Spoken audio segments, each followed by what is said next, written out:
सबसे पहले हम धन्यवाद ज्ञापित करेंगे कूच बिहार नेहरू युवा केंद्र की जो यशस्विनी जिला युवा अधिकारी हैं श्रीमती सुश्री संगीता मोहपात्रा मैम, आपका बहुत बहुत धन्यवाद आपके इनविटेशन के लिए।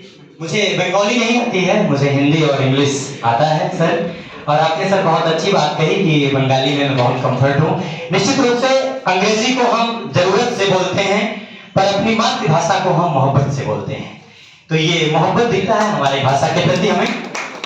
हम सम्मानित मंच का आभार प्रकट करते हैं, धन्यवाद ज्ञापित करते हैं अपना अत्यंतम व्यस्ततम समय में से हमें समय देने के लिए और बार्डे एक्सचेंज प्रोग्राम में अपने अत्यंत गरिमामय उपस्थिति से हमारे इस कार्यक्रम का गौरव बढ़ाने के लिए। सर, मैं उत्तर प्रदेश की धरती से हूँ। उत्तर प्रदेश जो आध्यात्मिकता का केंद्र है, धार्मिकता का केंद्र है, स्वतंत्रता संग्राम का केंद्र है। भगवान राम ने जन्म लिया, भगवान कृष्ण ने जन्म लिया, और उत्तर प्रदेश आज उम्मीदों का प्रदेश है। उत्तर प्रदेश आज सर्वोत्तम प्रदेश की ओर अग्रसर है। और हमने अभी मीडिया बाइट में कहा भी कि हमारे देश में समाज अनेक है परंतु हमारा भाव एक है। हमारे देश में भाषाएं अनेक हैं परंतु हमारा अभिव्यक्ति एक है।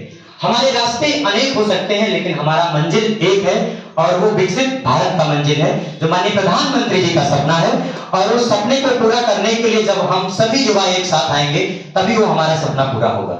और अभी प्रोफेसर सर ने यूथ डेवलपमेंट के लिए, पर्सनालिटी डेवलपमेंट के लिए और पॉलिटिक्स में कैसे वो इन्वॉल्व हो, सर ने बहुत अच्छी बात कही।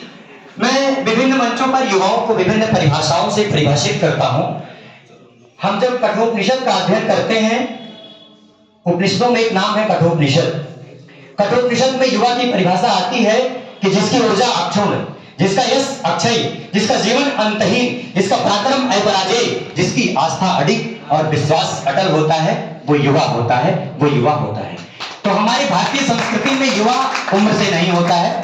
मैम, ये हमारे डिपार्टमेंट की बाध्यता है कि हम 15 वर्ष से 29 वर्ष के लोगों को ही युवा मानते हैं, लेकिन व्यक्तिगत रूप से बड़े आग्रह भाव के साथ मैं इस परिभाषा से सहमत नहीं हूं, क्योंकि हमारे इस जलवायु में, हमारे इस संस्कृति में, हमारे इस सभ्यता में, हमारे इस परंपरा में, हमारे इस देश में 8 वर्ष का व्यक्ति भी युवा है। हमारे इस देश में 92 वर्ष के गोस्वामी तुलसीदास जी रामचरितमानस लिखते हैं, वो युवा हैं। दक्षिणी भारत के हमारे साथी आए हुए हैं, आपको मेरा प्रणाम पहुंचे, नमस्कार मुलुक, मुझे बहुत ज्यादा नहीं आता है। मैं धारवाड़ में गया था, वहां से एक लाइन सीख करके आया था कि धारवाड़ तुम्हें खुशियां तांदी रे।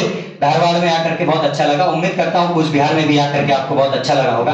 आपकी धरती से आते हैं कृष्ण स्वामी जी, तेलंग स्वामी जी, जो 120 वर्ष की उम्र में साधना शुरू करते हैं। तो हम युवाओं को उम्र से परिभाषित नहीं कर सकते हैं। जो 8 वर्ष का है वह भी युवा है, जो 98 वर्ष का है वह भी युवा है। लगभग 50 वर्ष के होंगे हमारे माननीय विधायक जी, जनप्रिय, लोकप्रिय, यशस्वी विधायक है अपने इस कूच बिहार के उत्तरी के। आप भी युवा हैं, क्योंकि आपको जब हमने सुना तो आपका जो जोश, जो आपका उत्साह, जो आपका ऊर्जा, जो आपकी जिज्ञासा, जो आपकी जिजीविषा, जो आपकी लालसा थी, वो हम में से 20-22 वर्ष के युवाओं से कहीं ज्यादा था। इसलिए मैं तो आपको भी युवा मानता हूं। तो हमारे इस भारतीय संस्कृति में उम्र में हम युवाओं को प्रतिबंधित या सीमांकित नहीं कर सकते हैं। युवा का मतलब वो कि जब वो आगे बढ़े तो धरती को हिला दे।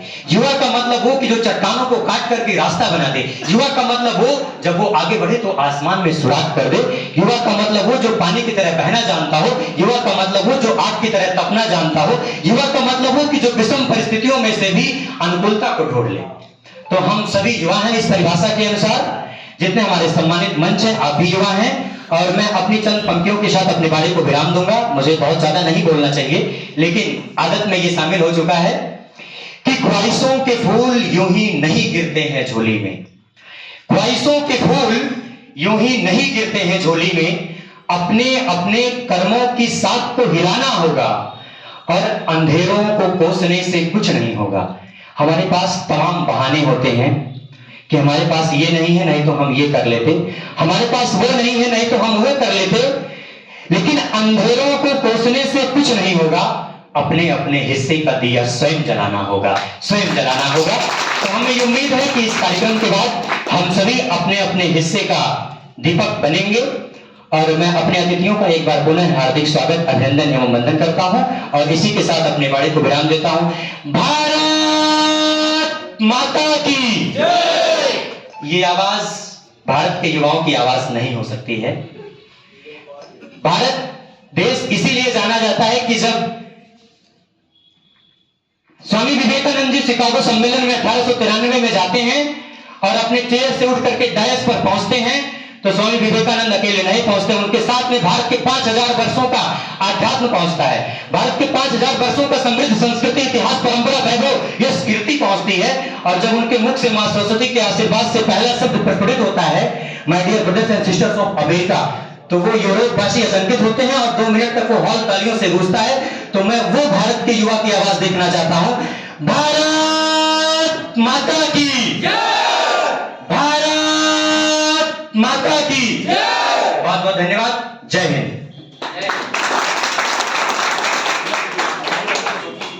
संस्था की तरफ से आपके लिए